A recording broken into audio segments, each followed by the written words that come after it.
This is a 2023 fully loaded Audi A3, and today I'm going to tell you why it's not worth the $46,000 price tag. This is Chef's Garage, and I hope you guys do enjoy this video.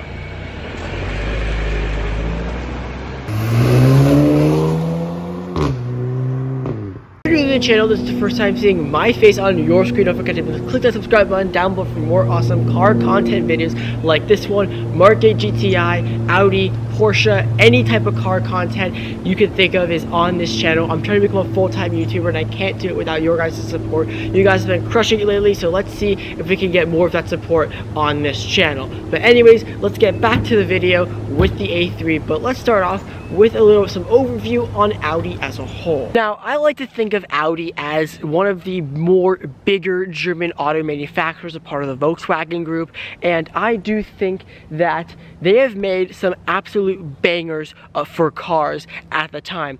To name some of the few, the W12 Audi A8, that was an absolute amazing car, kind of revolutionized the car industry. The C7 generation Audi RS7, another amazing car. The, I forget what generation it is, but the 2006 or 2007 Audi RS4 with the 4.2 liter V8, seats out of a Lamborghini Gallardo, another revolutionizing and amazing car. The V10 first generation Audi R8, Audi took the engine from a Lamborghini, put it in their supercar, and it revolutionized the car industry. However, just to name some of the few, however, the Audi has also made some cars, like the one behind me, that have been, to think of a word, disappointing, underwhelming. You get the idea. To name some of the few, other than the A3 behind me, the Audi e-tron GT was a very disappointing, underwhelming dumpster fire of a car. We owned one. We paid the retail price for it, well over $100,000, lost over half the value, and it was an absolute terrible car. I mean, as well of a great performing car that was, the range, the battery, it just sucked. However, I still do think that it's one of the best looking Audi cars to ever come out of the factory, ever.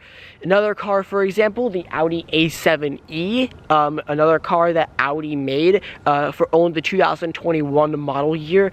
They kind of slipped that in the lineup, and well, no one bought it. So that was another bit of fail by Audi there. But you know, all car companies have these sort of wins and losses, and you know, Audi does have some losses. Now, here in North America, or the United States of America, the A3 is the entry-level Audi. I know other markets will probably comment down below in this video, well, you forgot the A1 or the Q2. Well, we don't get the A1 and we don't get the Q2, so the entry-level cars here for Audi in the United States are the A3 and the Q3. So if you want an Audi, an entry-level car to sort of dip your toe in the sand or dip your toe in the water, you buy an A3. Except you don't, because on paper this car does seem very appealing. A $36,000 starting price, you can get into an Audi. However, it's when you actually spend time with it to find out that it is not what you really think it is. So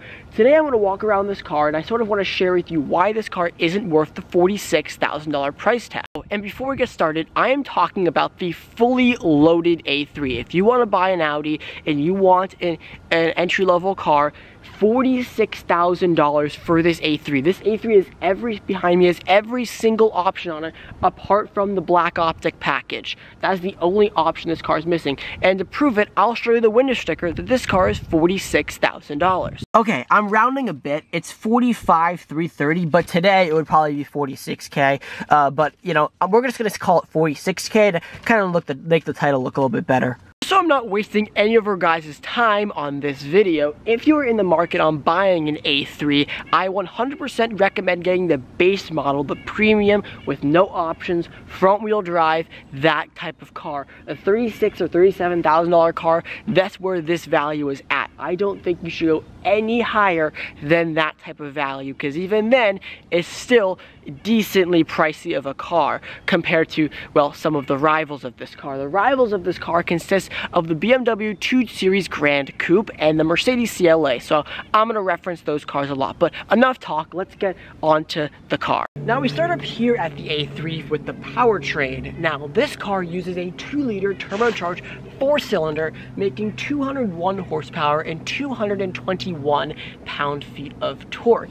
Now you may be thinking, Shep, that engine looks a little bit familiar, and yes, you are right. That's because this is the exact same engine that is used in the Volkswagen GTI and Golf R. Now the only difference with those cars is that they make more power and have bigger turbos, I believe, especially the Golf R. I know that has the IS38, but anyways, this car I find to be severely underpowered. Let me say the figures again: 201 horsepower and 221 pound-feet of torque. That is ridiculously slow for any car, but to be more specific, the A3 or an Audi as a whole. There aren't too many luxury cars out there, or entry-level luxury cars out there, that have 200 horsepower, which is, I find, to be very underpowered in this sort of type of world we live in. The BMW and the Mercedes both have way more power than this, and to be frank, my GTI stock had more power than this. 241 horsepower the GTI had, and this car has 201 horsepower, so it's losing 40 horsepower. I don't know why Audi just didn't like slap the GTI engine in this, because it would have had a lot more sportiness to it. But to be frank, this makes the A3 very slow and not have any sportiness whatsoever. I find this quite ridiculous, as you're spending $46,000 on a car, but there's no sportiness to the car. I find it very slow, and that makes the A3 0 to 60 time of around or over 7 seconds, which is, well, to be frank, there's only one way to put it, and that is slow. Now, why is this a problem? Well, in my opinion, if I was a new buyer to Audi, I'm not, but I'm pretty familiar with the Audi brand, I would find this engine very slow and very underpowered, obviously, as it only has 200 horsepower. Now, in my opinion, if this is what Audi's engines were like, as this is an entry-level car, it's supposed to kind of introduce you to the brand. If this is what Audi's engines were like, let's just say that I wouldn't really want to own any other Audi products, because this engine is supposed to be introducing me to the brand. However, in my opinion, it would probably take away me from the brand. Audi really should have put way more power in this car, as that I find that to be very important for the entry-level car. Take the BMW 2 Series Grand Coupe or the CLA. Both of those cars have more power and more torque than this car, and both of those, in my opinion, are probably better buys than, well, this. Now we move on to the interior of the A3, where we find visually a nice looking interior. I find this interior to be really rather good looking. However, it's when you start sort of touching and being inside the interior of where you find this car sort of lacks for the $46,000 price of this car. Now, granted, this is a fully loaded A3, so you would probably expect from Audi that there would be some nice sort of soft touch materials on the door panel and maybe on the dashboard too, some nice soft touch material. The seats would be nice and bolstered, and, you know, have lots of adjustments and everything. And unfortunately, I would like to report that that is the complete opposite. This interior is the exact same interior from the $36,000 base model A3. There's no added difference of leather, anything to this interior apart from this wood panel on the passenger side. That is the only difference this car has in the fully loaded upgraded trim. And when you get close to this interior, there's only one word to describe with it, but of the word cheap. The door panel, for example, is all this sort of cheap, it's full of cheap plastic, cheap vinyl, it's all cheap. And for $46,000, I would be disappointed if I was buying this car and I wouldn't be getting my money's worth. The buttons are plastic, the sort of door panel has this sort of hard vinyl material, the entire door panel is plastic, and moving to the dashboard, you have this weird sort of like vinyl type material going across the dashboard. as well as going down to the center console, you sort of have this rather decent looking wood, or not wood, aluminum trim, and then going down here, even more cheap plastic. The only sort of good materials in this interior are some of the nice glossy black plastics and the steering wheel. Other than that, this in dashboard and door panels and interior is rather cheap, and that is really, really unfortunate. We're talking about a $46,000 Audi. Moving on to the seats, I find after experiencing a lot of other Audi seats here, these seats are not great. They are all right. I find that they are generally very hard, and while they are decent looking seats, they aren't super comfortable. The leather on them, I don't know if it's real leather, if it's fake leather, but I find that the leather, quality just isn't there compared to some other Audis I've been in. Even an A4 or an A5 Sportback, in my opinion, have nicer leather quality than this. Same thing about the cushion of the seat. I find the cushion of the seat to be decently hard for a $46,000 car. For a $30,000 car, I find these seats to be fine. You know, if this was a base model A3 we're talking about here, $37,000, I wouldn't be fine with these seats because you're sort of getting the $37,000 car, but this is a $46,000 Audi, and there's no difference to these seats from the $36,000 car. I am really rather disappointed with these seats. They are not very comfortable. They do have a good amount of adjustment. You have lumbar, you have forward, back, up, down, but other than that, these seats are rather disappointing, and that goes for the back seats too. Now, coming into the back seat, we have the position where my dad would sit, which this is his car. So my dad's like 5'8", 5'9", and you can see that I do have a decent amount of legroom and an alright amount of headroom as well. However, for an Audi, you don't really have a lot of sort of amenities back here to think that I'm in an Audi. The door panel, for example, is still all plastic and still has all this cheap vinyl material all over it. And in the back here, I do have 2 vents and 2 USB-C ports. However, I do have the option to change the air conditioning with this knob. If I stepped up to an A4, for example, I would be able to change the climate control back here and have heated rear seats. Additionally, the rear seats are also the same sort of not so leather, and overall has a lot of cheap plastic around me. You don't have a lot of amenities back here that I would expect you would have in a $46,000 Audi, but once again, rather disappointing back seat. But if you're gonna try to transport adults back here, I'm 5'4", 5'5", and you know, I am not the tallest of people, but if you're trying to transport another 5'8" individual back here, yeah, it will definitely be very small.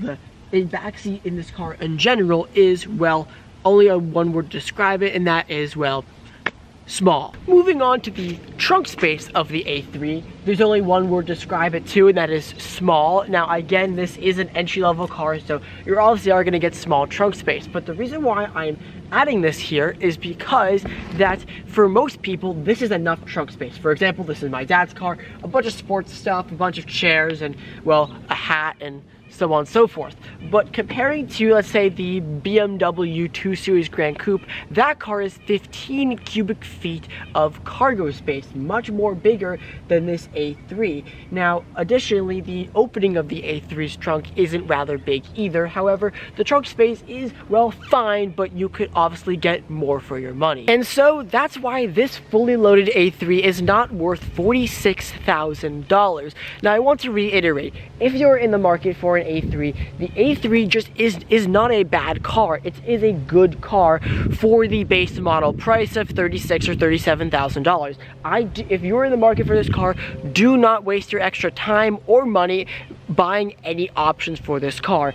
If you do want more options and more space and more everything, I highly recommend not looking at an A3, because these days you can find a better car for $46,000. For example, on the screen I have a couple of A4s I found with low mileage, brand new, a year or not even a year old, for $46,000, under or above that price. You could also get into an A5 Sportback for $46,000 or $45,000, which is a really much better value than this car. Even better, here's an A6 I found found 46 or 45 or whatever in that price range of thousands of dollars.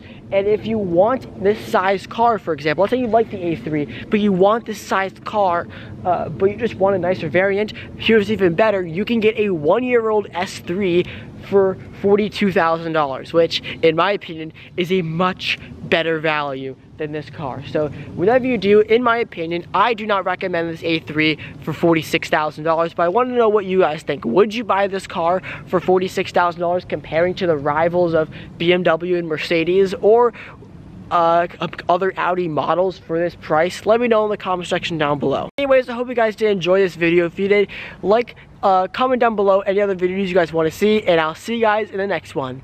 Peace.